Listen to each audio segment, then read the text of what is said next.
We're all familiar with even numbers. 1 is odd, 2 is even, and then you just keep on jumping back and forth between the two as you go up the number line. We know an even number is even when it can be easily divisible into 2 whole units. Something that blew me away when I first learned this was that 0 is an even number. And I'm thinking, how can that be? 0 is supposed to be nothing. Nothing can't be divided into 2 pieces of nothing.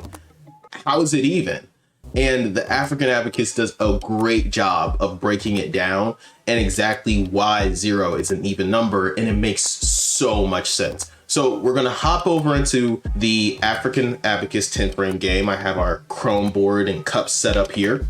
And if this is your first time seeing this game, go back and watch our last video on how to use the African Math 10 frame game. It'll break down what these different units are, and if you've already watched that series or watched that video, you'll notice that we have a new bead here, and this is the red takeaway piece, but I'll get back to that soon. All right, so the 10 frame game is already perfectly set up to help us see the difference between even and odd numbers.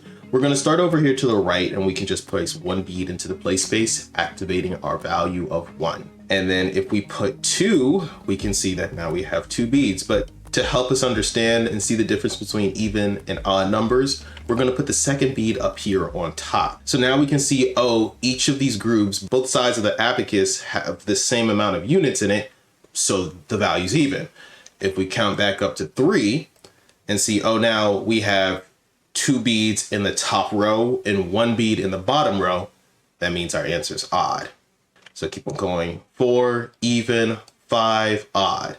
6, even, 7, odd. 8, even, you get the point. So let's go ahead and clear that real quick. You can press C in the game to clear all beads on the play space.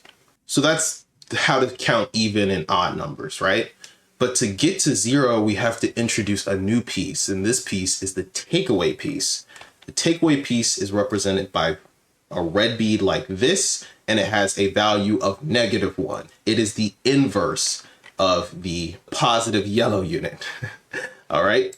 So if we want to count backwards, we can count -1, -2, -3, -4, so on and so forth. And as you'll see here, as we lay out beads into the play space, positive numbers and negative numbers both follow the same rules when it comes to being even and odd. -1 is odd, -2, even. 2 even groups of 1. -3, odd. We have 2 up top, 1 on the bottom, so they're odd. But for 4, 2 even groups of 2 make 4, so the number is even. All right. So continuing on, 5, -5, odd, -6, even, -7, odd, -8, even. So now let's get back to 0, like how we alluded to at the beginning of the video. Why is 0 even? 0 has some secrets to it. It works a little differently in African math than it does for other numbers, because 0 is always present. We just can't see it. So I'll show you what that is. Let's first make a 0. So we're going to make a 0 by putting a place bead into the play space, and we're also going to place a takeaway bead into the play space. All right, because 1 takeaway 1 gets 0. So we'll follow that same logic by placing 1 place piece into the play space and then a negative piece or takeaway piece into the play space. Then they cancel each other out and form 0. So this is what 0 looks like. 0 is a takeaway piece put together with a place piece. And because each of these pieces can be in 2 separate groups, that makes it even.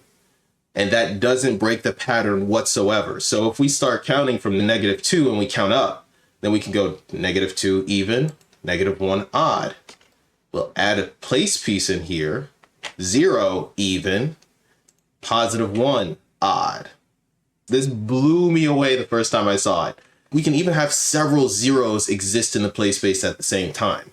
And this is what I was alluding to earlier. 0 is ever present. Even though we have 1 play piece over here, we could have a bunch of invisible zeros over to the left. And these takeaway pieces and place pieces can merge together to form zero pairs, and then they'll cancel each other out. They're invisible, but they kind of always exist there. I think I'm getting a little sidetracked. We're going to have future videos in the series that talk about how to use zero pairs for more advanced topics like addition and subtraction. But for now, that's all you need to know to understand and be introduced to the concept of zero pairs and understand why zero is even. And it's simply because zero can be broken up into two groups of one positive unit and one negative unit to come together and make zero. If you have any questions, make sure to leave them in the comments below and let us know how you liked today's video. And make sure to leave us some comments talking about how you enjoy the African Math 10 frame game. We put a lot of work into making this resource available to the community, and we want you to use it. So leave us a like, subscribe if you like what you saw, and let us know how you like the game in the comments below. That's all I got for you today. Thank you for joining us, and I will see you next time.